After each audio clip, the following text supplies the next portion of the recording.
Hey everyone, welcome to my channel or welcome back. So my name is Katie if you're new, thanks for stopping by. So today I have my September Pan Those Eyeshadows update. It's a little bit late, but I promise you that it is worth the wait. I have almost a complete color story refresh. I have 4 shades that I'm going to be rolling out. I've hit pan on 3 of those and I am so close to being able to roll out my last shade. So I'm really excited, especially as we really start to transition into fall here, to be able to get a complete color story refresh or almost a complete color story refresh and hopefully some more fall-esque tones. But as a little refresher, this is what I've been working on since the last update, so it's been very cohesive. Definitely says more winter or spring to me than like the end of summer, but it has been really fun and very easy to incorporate. So this top shade right here that you can barely see is from the Melt Cheese and Parties palette. It's the shade Skeleton Kiss, so it's kind of like a peachy gold duochrome. It's really pretty, very sheer, so it does work well as a face highlight, which is mainly the way that I've been using it. So this next shade right here is Sleepwalk, also from Cheese and Parties. This is kind of like a plum sort of satiny shimmer formula, and not a very impactful shimmer, but very easy to work with. This one right here, this dark brown, is Cyprus Umber from Modern Renaissance. Then we have Mari from the Melt Mary Jane palette, and then this stunner down here is Bloodline from Clionadh Cosmetics, and it's kind of got this like cool toned pinkish purple base, and then the sparkle shifts golden to green to turquoise to purple. It's really pretty and a lot of fun to use. So this is what I've been working on. Like I said, very cohesive. I got very lucky. Definitely doesn't speak to fall to me, but a bunch of shades that were very easy to incorporate. So let's get into the progress. I like to start with my least used shade to my most used shade. So starting off with my least used shade that I somehow managed to hit pan on, that would be Cyprus Umber. So I had a pretty decent sized dip on this one as far as ABH pans go. When I rolled it into this project, I figured I wouldn't have any issue hitting pan on this one within a month. I just didn't expect it to happen as quickly as it did. I hit the world's tiniest pan on Cyprus Umber in just 2 uses, so I was obviously very close, and then I used it an additional 1 time for 3 uses overall, and I still have the world's tiniest pan, but I'm working on it. For this shade, mainly I've been using it as a liner or on a very small brush, either on my lower lash line or to add a little bit of depth on the outer third of my lid or in the crease.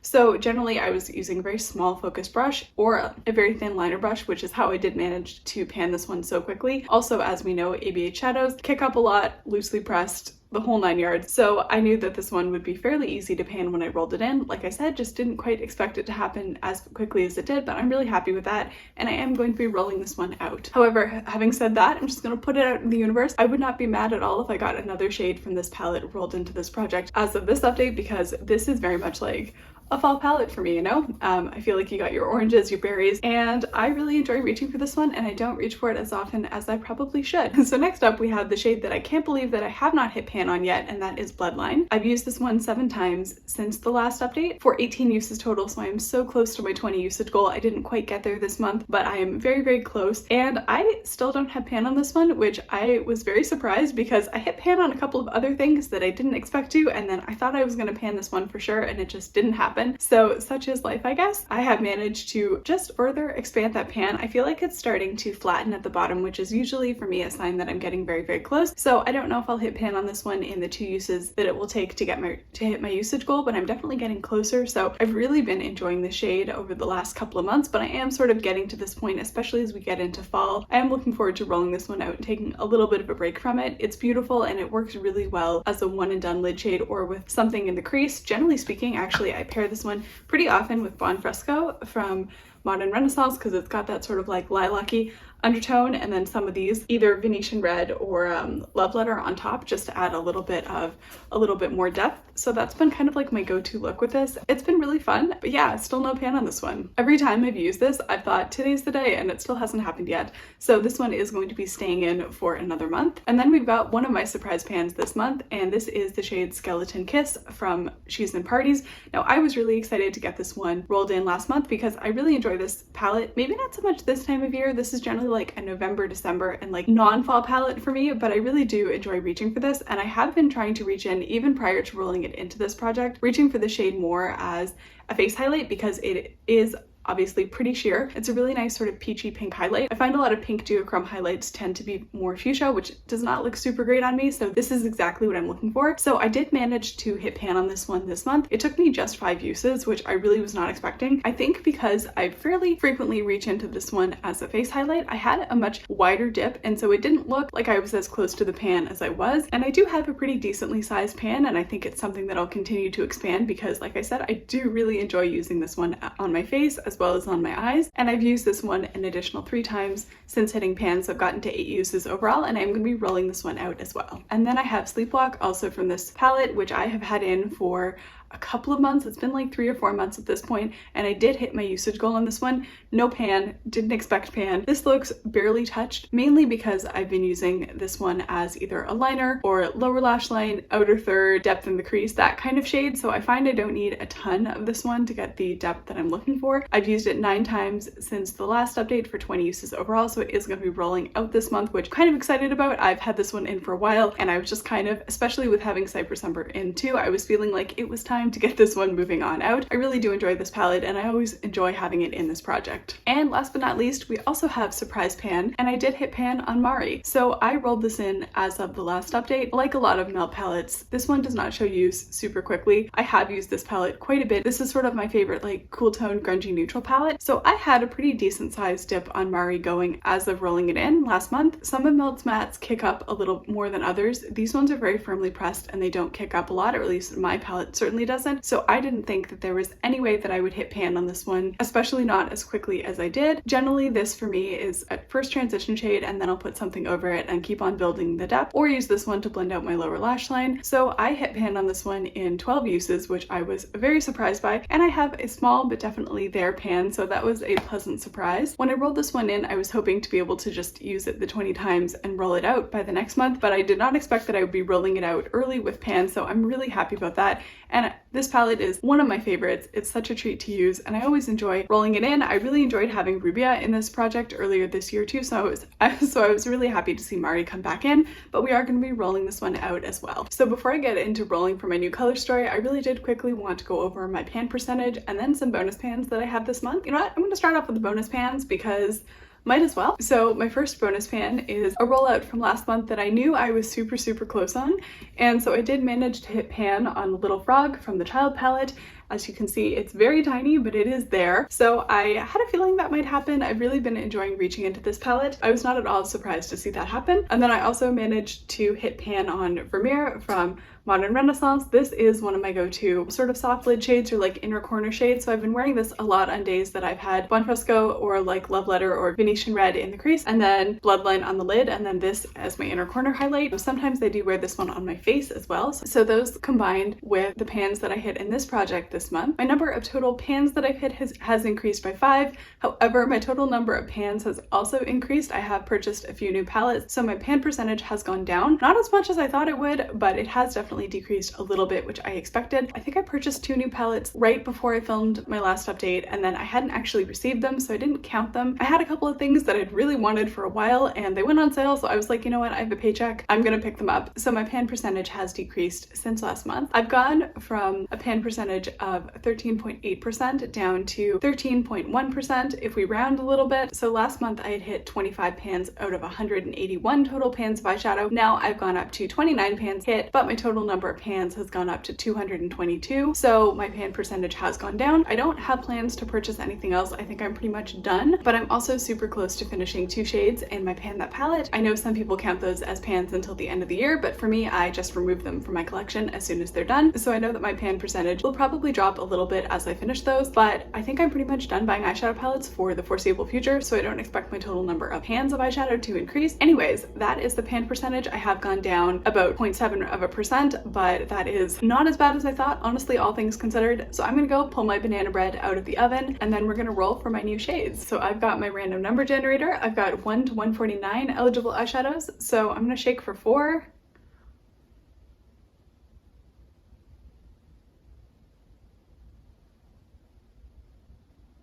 Okay, so I've got a nice mix. I've got numbers 124, 8, 42, and 76. I think I know where 8 is from.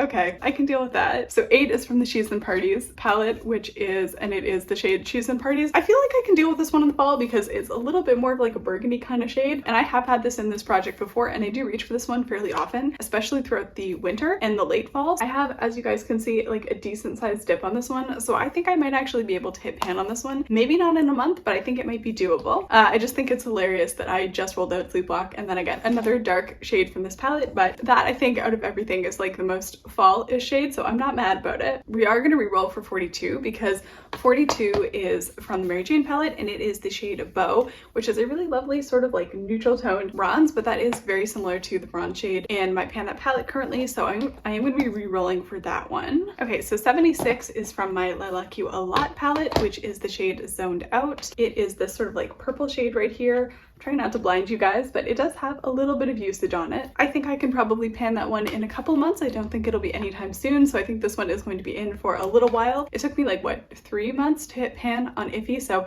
I think this one will be in for a while, but this is a fun palette and I don't mind reaching into it. Ooh, okay, so I'm happy about this. 95. We've got another one from Modern Renaissance. This is going to be very easy to use. I got the shade Golden Ochre, which I'm actually wearing as my transition shade today, and it is the shade right here. As you can see, I've got like some brush marks and stuff, but nothing significant, so I think this will be very, very easy to incorporate, especially as I try to finish up the bronze in my current Pan That palette. So I'm happy to have this one in. This is also just such a great fall palette, so super excited to get to play around with this one some more. I'm also going to re-roll for 124. So this is the shade Good Karma. It's like this sort of greenish shade right here. It's similar enough to one of the remaining shades in my Pan That palette that I think having both of them in at the same time doesn't make sense, but as soon as I'm done that shade, this one will be eligible to re-roll, so I'm going to roll again.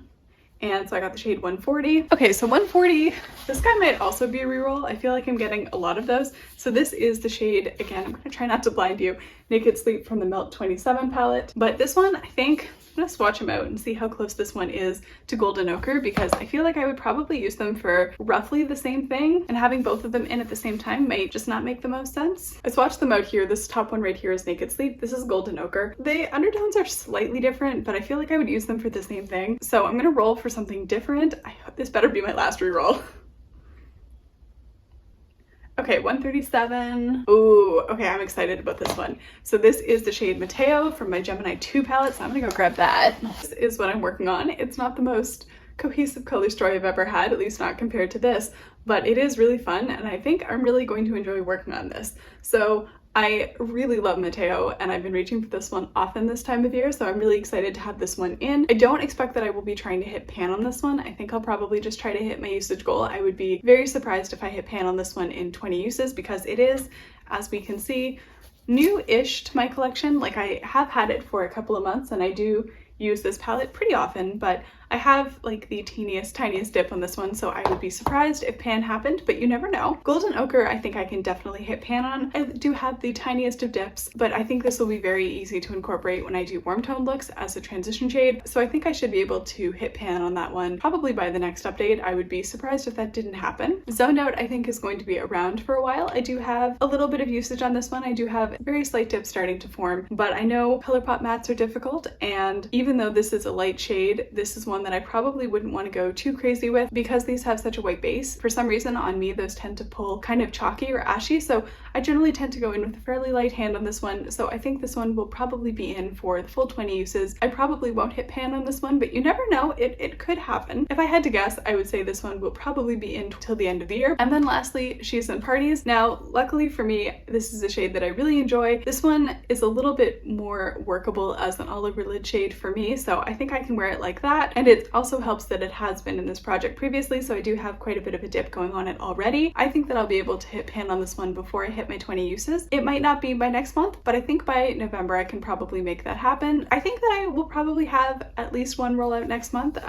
Oh, and Bloodline as well. I forgot to swatch in Bloodline. So this is the full color story that I'm working on for this month. Yeah, so I think Bloodline, I only have 2 uses left on this one to hit my usage goal, so I think that'll be very easy to make happen. I also think that I can probably wear this as a topper over She's in Parties, just to sort of lighten that one up a little bit. So I think these guys could work together. I've been wearing this palette with Bloodline a lot anyways, so I think that those will go well together. I think I'm just gonna have a lot of fun with the greens. If we ignore Zoned Out, I think this is not bad as far as the fall color story goes. So I think next month, once I bring in my new Pan That palette, I'll probably end up making some adjustments in case there are any duplicate shades. I'm not sure there will be, but I still haven't fully decided what I'm going to be working on yet, so that is subject to change. In terms of goals and what I think I can do for the next update, update. I think I can definitely have Bloodline rolled out. This one will probably be the one that just gets dropped as we go back down to 4 shades. I think I should be able to hit pan on Golden Ochre. I would imagine that would probably take me like 10-ish uses with the way I use it and at the rate that I'm going with this one. And then I think I might be able to hit pan on Cheese and Parties. That is sort of like my B goal, but I would say A goal is to like hit pan on Golden Ochre and have Bloodline rolled out. Should be very, very doable. Cheese and Parties is a maybe, and then I think the rest of them I'll just continue using them, trying to get a handful of uses on them and enjoy them. I know I'm gonna have a great time with Matheo because I've been reaching for this one pretty often these days anyway, and that is pretty much everything that I have for this update. So as always, if you guys are doing this project, let me know down below what you're working on and how it's going for you. If you enjoyed the video, feel free to give it a like. If you haven't already subscribed, feel free to do that if you want to. I upload when I can. Hopefully I'll catch you in the next one. Bye!